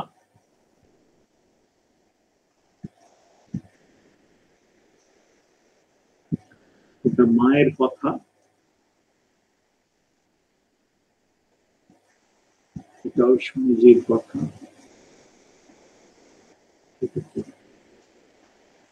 এগুলো সব পড়লাম, এটাও পড়লাম। কালকে আমি এটা যখন পড়ছিলাম, শিক্ষার বিস্তার জ্ঞানের উন্মেষে সব না হলে দেশের উন্নতি করা হবে, তখন বলছিলাম দেশের দুটো সমস্যা। একটা হচ্ছে একদল লোক যাদের কাছে শিক্ষা সেভাবে পৌঁছায়নি, তাদের মধ্যে মনুষ্যত্ব আছে কিন্তু তাদের মধ্যে শিক্ষা নেই। আর একদল লোক যারা শিক্ষার আলোকে আলোকিত, তাদের বেশিরভাগেরই মনুষ্যত্ব নেই, তাদের বেশিরভাগেরই মনুষ্যত্ব নেই। কাজে একদল লোকের শিক্ষা নেই, একদল লোকের মনুষ্যত্ব নেই। যাই হোক, ওটা বোধহয় খুঁজে পাওয়া যাবে না। আমি একটা জিনিস দেখাচ্ছি আমি কিভাবে পড়েছিলাম বিবেকানন্দ। এই যে এগুলো আমি নিজে নিজে তৈরি করেছি। স্বামী বিবেকানন্দ ভারত ভ্রমণ করছেন। 1887 বেরোলেন। বৈদ্যনাথ ধাম, শিমুলতলা, কাশী, দুর্গাবরী, সারনাথ দর্শন, ত্রৈলঙ্গ স্বামী, স্বামী ভাস্করানন্দের সঙ্গে সাক্ষাৎ। আবার 87 বেরোলেন। কাশী, অযোধ্যা, লগ্ন, আগ্রা, গোবর্ধনগিরি, রাধাকুণ্ড, হাতরাস, শরৎচন্দ্র গুপ্তের সঙ্গে আলাপ হলো। ঋষিকেশ ফিরে এলেন। আবার বেরোলেন। শিমুলতলা, বৈদ্যনাথ ধাম, প্রয়াগ, গাজীপুর, কাশী হয়ে ফিরে এলেন। তারপর ফাইনালি বেরোলেন 1890, 4th টাইম ভাগলপুর, বৈদ্যনাথ ধাম, কাশী ধাম, অযোধ্যা, নৈনিতাল, কাকড়িঘাট, আলমোড়া, কর্ণপ্রয়াগ, রুদ্রপ্রয়াগ, শ্রীনগর, টিহিরি, মসুরি, দেরাদুন, ঋষিকেশ, হরিদ্বার, সাহারানপুর, মিরাট। মিরাটে সবাই মিলে মিলিত হলেন। এরপরে একা একা দিল্লি, আলোয়ার, রাজার সঙ্গে দেখা হলো, পান্ডুপল, টাহালা, জয়পুর, সর্দার হরি সিং লটকানি, আজমির, এইগুলো দেখছেন। আকবর সাহেব প্রাসাদ, মঈনুদ্দিন চিস্তি সাহেবের দরগা, পুষ্কর তীর্থ, সাবিত্রী মন্দির, ব্রহ্মা মন্দির, আবু পর্বত, দিলওয়ারা জৈন মন্দির, চম্পা গুহা দেখার পরে মুন্সি জগনমোহন লাল রাজা অজিত সিং এর সঙ্গে পরিচয় পেলেন। ক্ষেত্রী এলেন। আবার আজমির, আহমেদাবাদ, ওয়াধেয়ান, গুজরাট, লিমডি, লিমডিতে আমাদের সেন্টার আছে, ঠাকুর সাহেব, বেহেমিয়া চাঁদ, লিমডি, জুনাগড়, দেওয়ান শ্রীযুক্ত হরিদাস বিহারীদাস দেশাই, গিরনাথ পর্বত, জুনাগড়, ভুজ, জোনাগড়, সোমনাথ মন্দির, প্রভাস তীর্থ, পোরবন্দর, সুদামাপুরী, সুদামা মন্দির, এগুলো সব গুজরাট, দ্বারকা, বেট দ্বারকা, মন্ডবী, পোরবন্দর, জুনাগড়, পলিতানা, শত্রুঞ্জয় পর্বত, নারিয়াদ, বরোদা, বম্বে, বম্বেতে এলেন, পুনা, মহাবালেশ্বর, আবার পুনা, খান্ডোয়া, হরিদাস চট্টোপাধ্যায়। 1892 বম্বে, পুনা, বালগঙ্গাধর তিলকের সঙ্গে দেখা হলো, কোলাপুর, বেলগাঁও, হরিপদ মিত্র, গোয়া, মারগাঁও, ব্যাঙ্গালোর, কেশাদ্রি আয়ার, মহীশূর, রাজা শ্রী চাম রাজেন্দ্র উদিয়া, ত্রিশূর, ক্রান্নানোর, ত্রিবান্দম, শ্রী সুন্দরম আয়ার, মন্মথ ভট্টাচার্য তার বন্ধু, ত্রিবান্দমে দেখা হলো। তারপরে কন্যাকুমারীতে ধ্যান করলেন। নেমে এলেন রামনাথ, রাজা ভাস্কর সেতুপতি, রামেশ্বর, মাদুরা, পন্ডিচেরি, আবার মাদ্রাজ, হায়দ্রাবাদে গেলেন, তারপর আবার মাদ্রাজে ফিরলেন, ক্ষেত্রী গেলেন, বোম্বে থেকে 31শে মে 1893 আমেরিকা যাত্রা। এইগুলো করতে হবে। তো আমার মনে হয় একটা প্যাচ মুক্ত পরিষ্কার মন, একটা আপোষহীন সততা, একটা বিশাল হৃদয়, আর চরম অনাসক্তি, হচ্ছে স্পিরিচুয়ালিটি। পরিষ্কার মন, আরে কিছু নেই এখানে নেওয়ার দেওয়ার। আমরা ভগবানের সঙ্গে এক হয়ে যাওয়ার জন্য এসেছি, একদম মুক্ত বিহঙ্গ, কারোর সঙ্গে কোনো সম্পর্ক নেই, শুধু ভগবানের সঙ্গে সম্পর্ক। Love only god and love everyone as God. আপোষহীন সততা, একটা বিশাল হৃদয়, চরম অনাসক্তি, এবং একটা লিভিং টেম্পল। আমরা একটা লিভিং টেম্পল, সেখান থেকে আমার লক্ষ্য থাকবে একটা লিভিং আইডিয়াল হওয়া। আমরা সবার সামনে আমাদের জীবনটা যেন লাইফ অফ ইন্সপিরেশন হবে, এটা ত্যাগ তপস্যার জীবন, প্রেম পবিত্রতার জীবন। সেই জীবনের স্পর্শে জগতে আরো অনেক অনেক জীবন পাল্টে যাবে। আমার মে মাসে না বিএম বিড়লা হার্ট রিসার্চ সেন্টারে একটা অ্যাঞ্জিওগ্রাম হয়েছিল। তার পরের দিন সকালবেলা যখন দেখা গেল হার্টে কিছু নেই, তখন আমি এইটা লিখেছিলাম, এটা আমার শেয়ার করতে খুব ভালো লাগে। আমার মনে আছে বিএম বিড়লা হসপিটালের বেডে শুয়ে শুয়ে আমি এটা লিখেছিলাম, এসো অমৃত পান করতে করতে আমরা অমৃতময় হয়ে যাই। এসো আমরা মানুষের মুখে হাসি ফোটানোর সাধনায়, জীবন্ত দেবতার পূজায় নিজেদের সমস্ত জীবনটি উৎসর্গ করি। আমাদের সমগ্র জীবনটি হোক ঈশ্বরের নীরব আরাধনা, আমাদের সমস্ত জীবনই হোক শিশি মায়ের শ্রীচরণে নিঃস্বার্থ আত্মনিবেদন, আত্মসমর্পণ। এসো অমৃত পান করতে করতে আমরা অমৃতময় হয়ে যাই। এসো আমরা মানুষের মুখে হাসি ফোটানোর সাধনায়, জীবন্ত দেবতার পূজায় নিজেদের সমস্ত জীবনটি উৎসর্গ করি।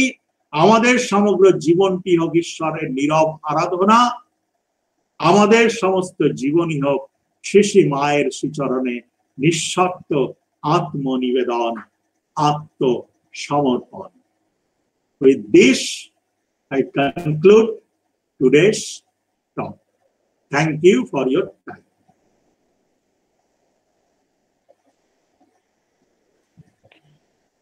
অসাধারণ। আমরা এতক্ষণ মন্ত্রমুগ্ধের মতো শুনছিলাম স্বামীজির কথা, মহারাজের অপূর্ব ব্যাখ্যা, তাঁর জীবনের উপলব্ধি। মহারাজকে আমরা আবারও সশ্রদ্ধ প্রণাম জানাই। আজকের এই বিষয় কেন্দ্রিক কোনো প্রশ্ন যদি থাকে আপনারা আনমিউট করে করতে পারেন। পার্থ হাত তুলেছে। পার্থ। হ্যাঁ মহারাজ, প্রণাম নেবেন? হ্যাঁ হ্যাঁ বাহ। হ্যাঁ মহারাজ, সেটা হচ্ছে শুনলাম, খুবই ভালো লাগলো। বিশেষত আপনি যে রিসার্চ করে মানে যেভাবে ডকুমেন্টেশন করেছেন এবং সেটা থেকে খুব অনুপ্রেরণাও পেলাম, করব অবশ্যই। তো প্রথমত একটা প্রশ্ন করছি, তার আগে একটা অবজারভেশন বলি। আপনি যখন বলছিলেন যে মানে স্বামী তুরীয়ানন্দজিকে স্বামীজি বলছেন যে ওনার হৃদয় খুব বেড়ে গেছে, এবং তারপরে অমরনাথে গিয়ে যখন ওই অসুস্থ হচ্ছেন বা কিছু, তখনও ডাক্তার বলছেন যে হার্টের একটা এনলার্জমেন্ট ঘটেছে। তো একটা মেডিক্যালি আর একটা হচ্ছে বলা যেতে পারে মেটাফরিক্যালি, মানে একটা হৃদয় আর একটা হচ্ছে একদম হার্ট। তো আমি গুগল করলাম যে হার্টের এনলার্জমেন্ট মানে মেডিক্যালি কি কি কারণে হতে পারে। তো কজ গুলো দেখলাম খুব ইন্টারেস্টিং। একটা হচ্ছে হার্ড ওয়ার্ক, একটা হচ্ছে হাইপার টেনশন। তো সবগুলোই কিন্তু স্বামীজির যে মানে তীব্র কর্মপ্রেরণা। হ্যাঁ, টেনশন হ্যাঁ মহারাজ, ছিল আর হার্ড একদম ওয়ার্ক ছিল। ঠিক ঠিক ঠিক, ওইগুলোর জন্যই ঠিক একই রকম ভাবে মানে মেডিক্যালিও তার হার্টের এনলার্জমেন্ট ঘটেছে। একটা জায়গায় দেখছি স্বামীজি ডেট্রয়েট, ঠিক আছে? হ্যাঁ মহারাজ, আমি 1 মিনিট দেখ, আরো কি সুন্দর। আমার তখন কাশীপুরে একটা টক ছিল গত বছর বোধহয়। আমি কি সুন্দর, ভাল লাগবে সবার। এই স্বামীজি বিদেশে কোথায় কোথায় গেছেন এগুলো আমার এক ছাত্র করেছিল, তারপরে আমি একদম নিজে নিজে করেছি। এই আমেরিকা পৌঁছাচ্ছেন ভারত ভ্রমণের পর, তারপরে ম্যাসাচুসেটস, তারপর ফাইনালি এখানে এলেন, শিকাগোতে এলেন, এবং ফাইনালি এই শিকাগোতে কিছুদিন কাটার পর ডেট্রয়েটে যাচ্ছেন বাগলির কাছে ফেব্রুয়ারি 1894। সেই সময় যে সমস্যাটা, আমেরিকার শত্রুতা, গুরু ভ্রাতারা মোটামুটি কনভিন্স নন, নিজের মতো চলেছেন, কেউ নেই স্বামীজির পাশে, অথচ স্বামীজিকে সঙ্গ স্থাপন করতে হবে। কাজেই ট্রিমেন্ডাস একটা প্রেশার। সঙ্গে কেউ কেউ ছিল, সঙ্গে ছিল শিকাগোর জর্জ হেলের ফ্যামিলি, মিসেস ব্যাগলিও নিশ্চয় ছিলেন। আর তারপরে আমরা দেখতে পাচ্ছি মে 1894-তে প্রথম অলিপুলের সঙ্গে আলাপ হচ্ছে। তখন অলিপুল কাছে আসেননি, মানে সবে আলাপ। তারপরে আমরা দেখতে পাচ্ছি এইখানে অলিপুলের বাড়িতে উনি যাচ্ছেন ডিসেম্বর 1894, কেমব্রিজ, ম্যাসাচুসেটস। তখন কিন্তু অলিপুল স্বামীজির পাশে দাঁড়ালেন। তখন থেকে মোটামুটি স্বামীজির স্ট্রাগলটা চলে গেছে। So it's little more than 1 ইয়ার, মানে সেপ্টেম্বর 1893 টু নভেম্বর 1894, এই টাইমটায় স্বামীজির খুব খারাপ কেটেছে। তারপরে জোসেফিন ম্যাকলাউডের সঙ্গে আলাপ হচ্ছে, তারপরে ফ্রান্সিস লেগেটের সঙ্গে আলাপ হচ্ছে। তখন কিন্তু আর স্বামীজির ওরা চ্যালেঞ্জ নেই। অবশ্য খেতে পাচ্ছেন না ভালো করে, সেটা কিন্তু বহুদিন চলেছে আমেরিকাতে। এইসব জায়গাগুলোয় যখন স্বামীজি এই লিও ল্যান্সবার্গের সঙ্গে ছিলেন, হ্যাঁ, এই যে জুন 1894 নিউ ইয়র্কে চলে এলেন, তখন কিন্তু খুব ভালো খাওয়া যুক্ত না আমেরিকাতে। মানে মোটামুটি চলে যেত। যেদিন ধ্যান শেখাতেন তখন তিনি প্রতিজ্ঞা করেছেন যে আর আমি পয়সা নেব না লেকচার দিয়ে, কিন্তু যেদিন যেদিন তার খাওয়া জুটতো না তখন একটা হল ভাড়া করে উনি লেকচার দিতেন। এই বিবেকানন্দ এইভাবে পড়তে হয়। বল এবার পার্থ। হ্যাঁ মহারাজ, এই প্রসঙ্গেই একটা প্রশ্ন করব, সেটা হচ্ছে যে স্বামীজির পরিব্রাজক জীবন বলতে আমরা সাধারণত ধরি নিই যে চিকাগোয় যাওয়ার আগে, কিন্তু বিদেশেও যে তিনি এক জায়গা থেকে এক জায়গায় এরকম মানে শিফট করছেন, পার্মানেন্ট জায়গা করছেন না, তো সেই হিসাবে মহারাজ পরিব্রাজক জীবনটা তো স্বামীজির পুরো জীবনটাকেই বলা যায়। মানে এই স্বামীজির পুরো জীবনটাকে বলা যায়, কিন্তু একটা টাইমে ওনার কতগুলো জায়গা হয়ে গেল। এখানে গনসনি বলে একজন ছিলেন, ওখানে শিকাগো আমরা বারবার দেখবো উনি শিকাগো যাচ্ছেন, সেটাই তার ওখানকার হেডকোয়ার্টার ছিল, সমস্ত জিনিসপত্র সেখানে এসে জমা হতো। এখানে গনসনিরা ছিল, তারপর এদিকে অলিভুল ছিলেন, এইরকম কিছু কিছু জায়গা হয়েছিল। এদিকে ফ্রান্সিস লেগেট ছিল, যেখানে রিচলি ম্যানার, এরকম আস্তে আস্তে কতগুলো জায়গা হলো যখন তার একটু কষ্ট কমল। আচ্ছা ঠিক আছে। তারপর আবার সেই চিঠি আছে যেখানে ইটি স্টাডির কাছে আবার তার তপস্যা চলছে, সেখানে তারা ভালো করে খেতে দিচ্ছে না, তাকে ভোগী সন্ন্যাসী বলছে, ইত্যাদি ইত্যাদি লন্ডনেও হয়েছে আর কি। কিন্তু মোটামুটি আমার ধারণা ততদিনে বিবেকানন্দে সেটা সয়ে গেছিল। আরেকটাকে প্রশ্ন করবে ভ্রমর রয়। মহারাজ প্রণাম। হ্যাঁ বলো মহারাজ, আমার কোশ্চেনটা হচ্ছে, স্বামীজি তো শিবের অবতার ছিলেন, কিন্তু উনি শেষের দিকে অ্যাকচুয়ালি আমাদের জীবনেও একটা প্রবলেম হয়, আমরা কৃষ্ণকেও মানি, শিবকেও মানি, মানে আবার মা কালীকেও ধরে থাকি, তো কোন কাকে ধরবো ঠিক বুঝতে পারি না মাঝে মাঝে। সেটা মন বলে দেবে কার প্রতি ভালোবাসা বেশি। হ্যাঁ, তো স্বামীজি শেষ পর্যন্ত মাকে ধরে রইলেন। ওগুলো বোঝা খুব কঠিন। হ্যাঁ মহারাজ, ওইটা মনে হচ্ছে, কিন্তু কাকে স্বামীজি ধরেছিলেন, কি ধরেছিলেন, আমার ধারণা শ্রীরামকৃষ্ণকেই ধরেছিলেন। আচ্ছা, সারা জীবন শ্রীরামকৃষ্ণময় হয়েছিলেন এবং প্রতিটা মুহূর্তে শ্রীরামকৃষ্ণ তার সঙ্গে ছিলেন, এইটা আমার মনে হয়। তিনি কখনো বৃন্দাবনে গিয়ে বিহ্বল হয়ে যাচ্ছেন, হ্যাঁ শিবের ভাবেও বিহ্বল হয়ে যাচ্ছেন, আবার কালী তো আছেই তার সঙ্গে, ঠিক আছে? তো কাজেই সেভাবে আমাদের ভাবার দরকার নেই, আমরা একজনকেই ধরে থাকবো, আমাদের ঠাকুরকে। আমরা কি করব সেটা আমার গুরুদেব বলতেন যে তোমার ভেতরের ভগবান বলে দেবে। আমরা যদি সৎ ভাবে আমাদের আধ্যাত্মিক জীবনে এগিয়ে চলি, তখন আমাদের ভেতর থেকেই ডিরেকশন আসবে আমরা কোন পথে এগোবো। ঠাকুরও সেরকম কিছু একটা বলেছেন যে যদি তুমি কোথাও যেতে চাও, রাস্তার লোক বলে দেবে তুমি কি করে যাবে। কিন্তু আমাদের সৎভাবে পবিত্র হওয়ার চেষ্টা করতে হবে, তাতে যুক্তি তর্ক বেশি নেই। এই মা বলেছেন জপাত সিদ্ধি জপাত সিদ্ধি জপাত সিদ্ধি, আমার ধারণা এখানে বহু বহু ভক্ত আছে যাদের দীক্ষা হয়ে গেছে, তারা গুরু যা বলেছেন তাই করলেই পূর্ণতায় পৌঁছে যাবে। কাজেই ঠাকুর বারবার বলছেন না, বেশি কিছু যুক্তি তর্ক কথার চচ্চড়ি ইন্টেলেকচুয়াল ইনটক্সিকেশন দরকার নেই। তুমি এগিয়ে যাও তোমার পথটা ঠিক করে ভগবানের,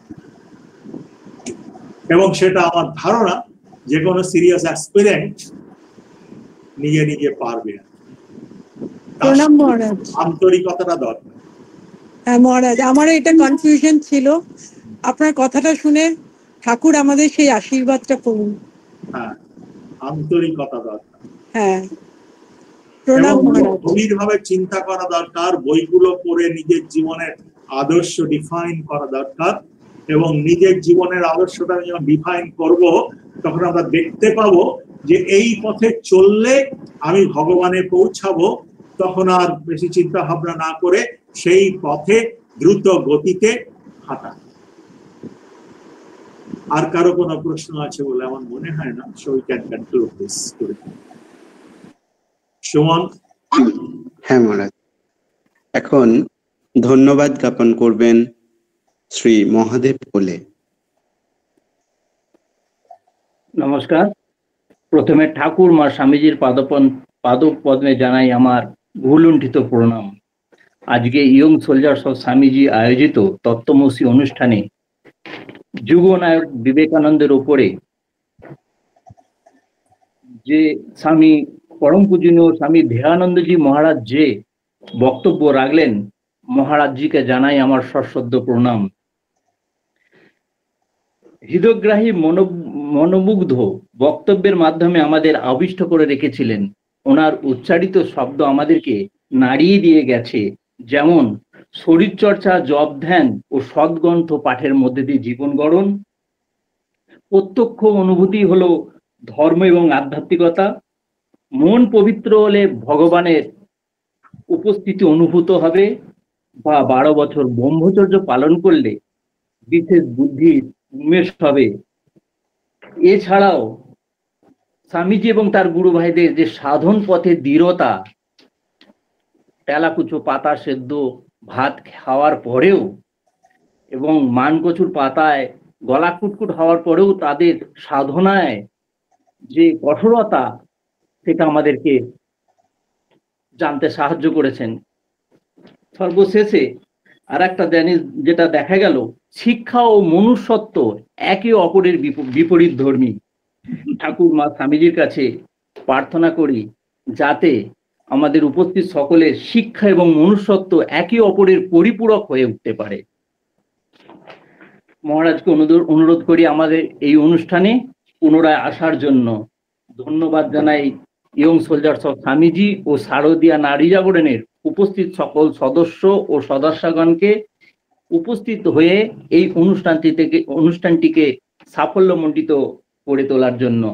শান্তি মন্ত্র পাঠের মধ্যে দিয়ে সুবীরবাবু যে গুরু গম্ভীর পরিবেশ তৈরি করেছেন তার জন্য ওনার প্রতি কৃতজ্ঞ এবং ধন্যবাদ জানাই যে সকল সদস্য বিভিন্নভাবে যুক্ত হয়ে এই অনুষ্ঠানটিকে পরিচালনা করতে এবং আয়োজন করেছেন। অগ্রিম ধন্যবাদ জানাই অভয় বাবুকে সমাপ্তি সঙ্গীত পরিবেশন করার জন্য। ঠাকুর মা স্বামীজির আদর্শ সকলের উপর বর্ষিত হোক। নমস্কার, ধন্যবাদ। মহারাজকে আবার সশ্রদ্ধ প্রণাম জানাই। জয় ঠাকুর, জয় মা, জয় স্বামী। আমি 1 মিনিট বলি, শিক্ষার মনুষ্যত্ব কখনোই নয়, বিপরীত ধর্মী নয়, কিন্তু এই সমাজের অবক্ষয়ের কারণ হচ্ছে মনুষ্যত্বহীন শিক্ষিত সমাজ। এই যে সমাজের এত অবক্ষয়, এর একমাত্র কারণ আমার বিশ্বাস মনুষ্যত্বহীন শিক্ষিত সমাজ। কিন্তু শিক্ষা মানুষকে মনুষ্যত্বহীন করে না। মানুষ কেন মনুষ্যত্বহীন হয় আমার জানা নেই। এবার সমাপ্তি সঙ্গীত করা যেতে পারে। এখন সমাপ্তি সঙ্গীত পরিবেশন করবেন শ্রী অভয় কুমার দে মহাশয়। দিব্যতয়ের পাদপদ্মে প্রণাম নিবেদন করে মহারাজজিকে উলণ্ঠিত প্রণাম করছি ও স্বামীজির চরণে একটা ভক্তিমূলক ভক্তিগীতি নিবেদন করছি।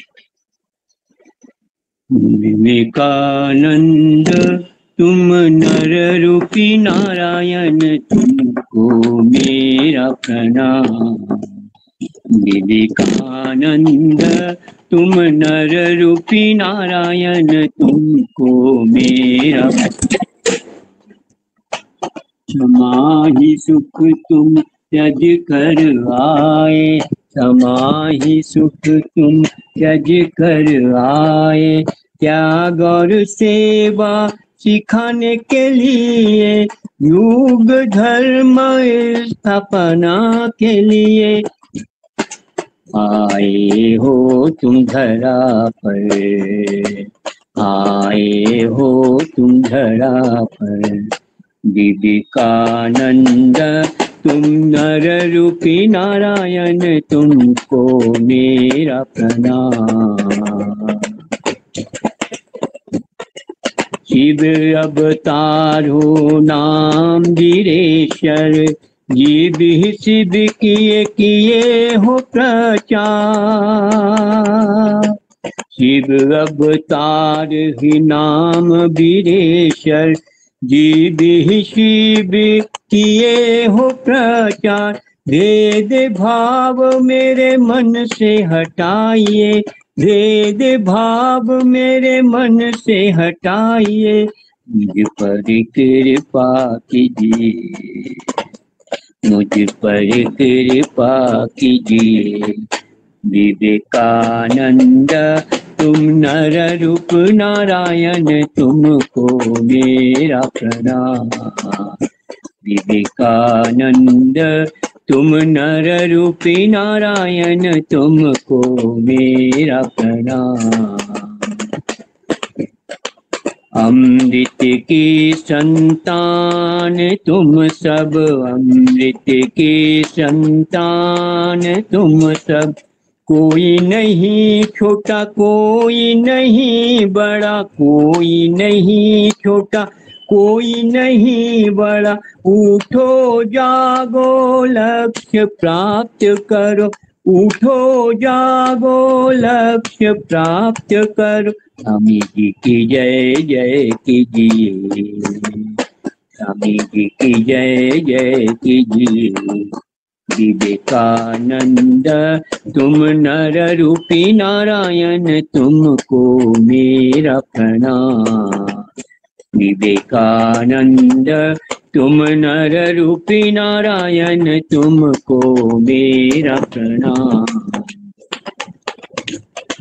क्षमा ही सुख तुम त्यज कर आए, क्षमा ही सुख तुम त्यज कर आए। त्याग और सेवा सिखाने के लिए, त्याग और सेवा सिखाने के लिए, युग धर्म स्थापना के लिए, युग धर्म स्थापना के लिए आए हो धरा पर, आए हो धरा पर। स्वामी जी की जय जय कीजिए, स्वामी जी की जय जय कीजिए।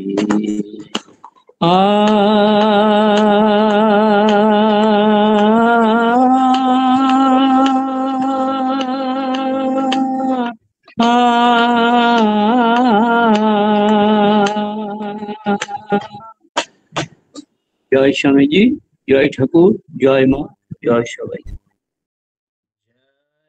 श्री गुरु महाराज जी की जय, जय महामाई की जय, जय स्वामी जी महाराज जी की जय, जय कल्याणेश्वरी सरस्वती माई की जय, जय गंगा माई की जय।